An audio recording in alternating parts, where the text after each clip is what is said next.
আসসালামু আলাইকুম। এখন শুনবেন সংবাদ শিরোনাম। প্রচলিত পদ্ধতির সংস্কার চাইলেও গণভোট সম্পর্কে জানে না বেশিরভাগ মানুষ। বিশ্লেষকরা বলছেন পরিষ্কার ধারণা তৈরির দায়িত্ব সরকার ও রাজনৈতিক দলের। সাগরে মাছ ধরতে গিয়ে ভারতে আটক ২৯ জেলের বাড়ি মহেশখালী। উদ্বিগ্ন পরিবারের দিন কাটছে অনাহারে অর্থাহারে। দ্রুত ফিরিয়ে আনার আশ্বাস প্রশাসনের। কেবল বদলিতেই দুর্নীতি থেকে দায় মুক্তি পেলেন ময়মনসিংহ জেলা পরিষদের প্রধান নির্বাহী কর্মকর্তা কবির হোসেন। সিন্ডিকেট ভাঙতে কঠোর ব্যবস্থার তাগিদ। পায়রা নদীর অব্যাহত ভাঙনে ঘুম নেই বরগুনা সদর উপজেলার বাসিন্দাদের। আগামী বর্ষার আগেই বেড়িবাঁধ মেরামতের দাবি। বস্তা প্রতি দর বৃদ্ধিতে কমেছে সুগন্ধি চাল বিক্রি। কালোজিরা ও চিনি গুঁড়া আবাদে আগ্রহী নয় কৃষক। রফতানি বাড়লেও কমছে না ঘাটতি। আসসালামু আলাইকুম। এতক্ষণ দেখছিলেন সংবাদ শিরোনাম, এখন দেখবেন বিস্তারিত। প্রচলিত পদ্ধতির সংস্কার চাইলেও গণভোটের মানে বোঝে না বেশিরভাগ মানুষ। তাদের কাছে হ্যাঁ না ভোটের গ্রহণযোগ্যতা নিয়েও রয়েছে নানা প্রশ্ন। তবে রাজনীতি সচেতন, শিক্ষিত ও তরুণদের কাছে রাষ্ট্র সংস্কার সবচেয়ে বেশি গুরুত্বপূর্ণ। বিশ্লেষকরা বলছেন গণভোটে আস্থা ফেরানো ও সহজ করে তোলার দায়িত্ব সরকার ও রাজনৈতিক দলগুলোর। গণতন্ত্র প্রতিষ্ঠায় গণমানুষের মত তুলে ধরতেই ভোট।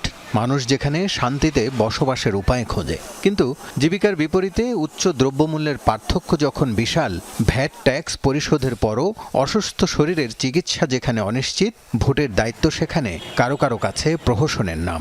মিছিল, মিটিং, প্রতিশ্রুতি প্রাপ্তি ও প্রতারণার বাইরে থাকতে চান ইমরান। কোলাহল ছেড়ে স্বস্তি খোঁজেন প্রকৃতির কাছে।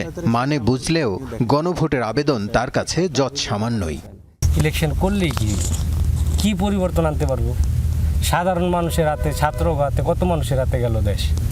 চলতেছে তো, এখনও তো চলতেছে, ওইভাবেই চলে। পরিবর্তনের তো কোনো দিক দেখিনি। লোকগুলো নাই, হয়তো বাজারে কিছু লোক আছিল, ওই লোকগুলো পরিবর্তন হয়ে অন্য লোক হয়েছে। কি হয়েছে? আমার কি উন্নত হয়েছে? চায়ের কাপে ভোটের ঝড় ওঠে প্রতিনিয়ত। গ্রামের আড্ডায় চলে রাজনীতির আলাপ, পক্ষে বিপক্ষে কথার লড়াই। আর সামনে নির্বাচন থাকলে তো কথাই নেই। কিন্তু কজন বোঝেন গণভোটের মানে? গণভোটে 4টি প্রশ্ন রাখা হবে: তত্ত্বাবধায়ক সরকার গঠন, উচ্চকক্ষে পিআর, বিরোধী দল থেকে ডেপুটি স্পিকার ও জুলাই সনদে ঐকমত্যের সুপারিশ বাস্তবায়নের পক্ষে বিপক্ষে হ্যাঁ না ভোট দিবে জনগণ। সে আলোকে বাস্তবায়িত হবে বহুল প্রত্যাশিত রাষ্ট্র সংস্কার। নির্দলীয় তত্ত্বাবধায়ক সরকার ব্যবস্থা ফেরাতে আপিলের রায় আজ। রায় দেবেন সর্বোচ্চ আদালত। এই রায়ে জানা যাবে 14 বছর আগে বাতিল ঘোষণা করা নির্দলীয় তত্ত্বাবধায়ক সরকার ব্যবস্থা আদৌ ফিরছে কি না, ফিরলেও কি আঙ্গিকে ফিরবে, আর কবে থেকে ফিরবে। গত 11 নভেম্বর শুনানি শেষ হলে আজ রায় ঘোষণার জন্য দিন নির্ধারণ করেছিলেন প্রধান বিচারপতি সৈয়দ রেফাত আহমেদের নেতৃত্বাধীন 7 বিচারপতির পূর্ণাঙ্গ আপিল বেঞ্চ। বহুল আলোচিত এই আপিলে বিএনপির পক্ষে শুনানি করেন সিনিয়র আইনজীবী জয়নুল আবেদিন ও ব্যারিস্টার রুহুল কুদ্দুস কাজল। জামায়াতের পক্ষে শুনানি করেন আইনজীবী মোহাম্মদ শিশির মনির। 5 বিশিষ্ট নাগরিকের পক্ষে আপিল শুনানি করেন সিনিয়র আইনজীবী শরীফ ভুইয়া। আর রাষ্ট্রপক্ষে শুনানি করেন অ্যাটর্নি জেনারেল মোহাম্মদ আসাদুজ্জামান। টানা 10 কর্মদিবস শুনানি হয়। আপিলকারী ও রাষ্ট্রপক্ষ শুনানিতে বলেন, দেশের গণতন্ত্রের জন্য আবারও তত্ত্বাবধায়ক সরকার ব্যবস্থা ফেরা উচিত। এই সরকার ব্যবস্থা বাতিলের পরই দেশে রাজনৈতিক সংকট তৈরি হয়। শেরপুরের ঝিনাইগাতি উপজেলায় গ্রামীণ ব্যাংকের হাতীবান্ধা শাখায় আগুন দিয়েছে দুর্বৃত্তরা। পুলিশ ও স্থানীয়রা জানায়, কয়েকজন দুর্বৃত্ত মুখ থেকে পেট্রোল দিয়ে গ্রামীণ ব্যাংকের সাইনবোর্ডে আগুন ধরিয়ে দেয়, তবে তাৎক্ষণিকভাবে আগুন নিভিয়ে ফেলায়। কোনো ক্ষয়ক্ষতির ঘটনা ঘটেনি। আতঙ্ক ছড়াতে এমন নাশকতার চেষ্টা করা হয়েছে বলে ধারণা পুলিশের। ভারতের রাজধানী নয়াদিল্লিতে বাংলাদেশের জাতীয় নিরাপত্তা উপদেষ্টা ডক্টর খলিলুর রহমান ও ভারতের জাতীয় নিরাপত্তা উপদেষ্টা অজিত দোভালের দ্বিপাক্ষিক বৈঠক হয়েছে। বুধবার সকালে 11টায় এই বৈঠক অনুষ্ঠিত হয়। বৈঠকে কলম্বো সিকিউরিটি কনক্লেভ CSC-র কার্যক্রম ও গুরুত্বপূর্ণ দ্বিপাক্ষিক বিষয় নিয়ে আলোচনা হয়। এ সময় নিরাপত্তা উপদেষ্টা সুবিধাজনক সময়ে বাংলাদেশ সফরের জন্য ভারতের জাতীয় নিরাপত্তা উপদেষ্টা অজিত দোভালকে আমন্ত্রণ জানান। গত বছরের আগস্টে ডক্টর মোহাম্মদ ইউনূসের নেতৃত্বে অন্তর্বর্তী সরকার দায়িত্ব নেওয়ার পর এটি দ্বিতীয় কোন উপদেষ্টার দিল্লি সফর। এর আগে এই বছরের ফেব্রুয়ারিতে ইন্ডিয়া এনার্জি উইকে অংশ নিতে জ্বালানি উপদেষ্টা মোহাম্মদ ফাউজুল কবির খান ভারত সফর করেছিলেন। সাগরে মাছ ধরতে গিয়ে ভারতে আটক ২৯ মাছি মাল্লার সবার বাড়ি কক্সবাজারের মহেশখালী। বেশিরভাগই পরিবারের একমাত্র উপার্জনক্ষম ব্যক্তি। তাদের নিয়ে উদ্বেগ উৎকণ্ঠায় স্বজনরা দিন কাটছে অনাহারে অর্ধাহারে। মন্ত্রণালয়ের সাথে সমন্বয়ের মাধ্যমে তাদের দ্রুতই ফিরিয়ে আনার আশ্বাস দিয়েছে জেলা প্রশাসন। মাছ ধরতে গিয়ে ভারতে আটক ২৯ জেলে মাঝি মাল্লার সবার বাড়ি কক্সবাজারের মহেশখালী। এরই একজন জসিমউদ্দিন, তার ৬ সন্তান, পরিবারের একমাত্র উপার্জনক্ষম ব্যক্তি।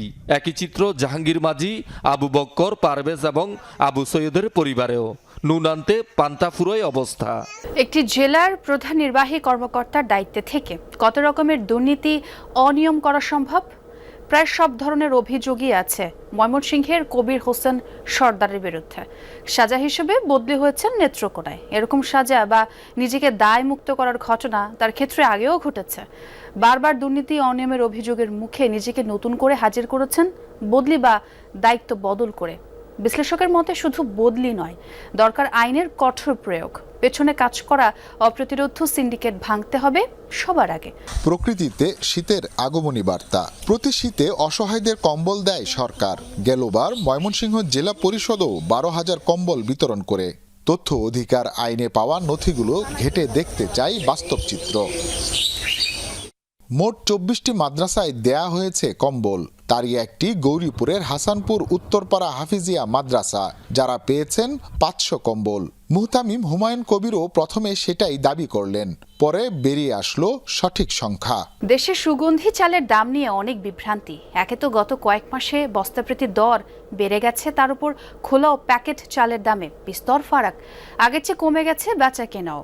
পাইকাররা জানালেন, ভালো দাম না পাওয়ায় কালো জিরা আর চিনি গুঁড়া চাল আবাদে আগ্রহ কম। সুগন্ধি চালের রফতানি নিয়েও খুশি নয় কোনো পক্ষ। ঢাকাকে ইদানিং বিরিয়ানির রাজধানী বললে ভুল হবে না। অলিগলিতে চোখে পড়ে একাধিক দোকান। সকালে এসব দোকানে হারিয়ে আসতেই সুগন্ধে মাতোয়ারা হয় চারপাশ। দুপুর থেকে কাচ্চি, চিকেন বিরিয়ানি আর তেহারি কিনতে ভিড় বাড়ে রসনা বিলাসীদের। কিন্তু ইদানিং সেই আগ্রহে যেন ভাটা পড়েছে, কারণ এসব দোকানে খাবারের দাম হঠাৎ বেড়ে গেছে। চাউলের দাম অনেক বেড়ে গেছে, যার জন্য আমরা তো কাস্টমারের কাছে বাড়াইতে পারি না।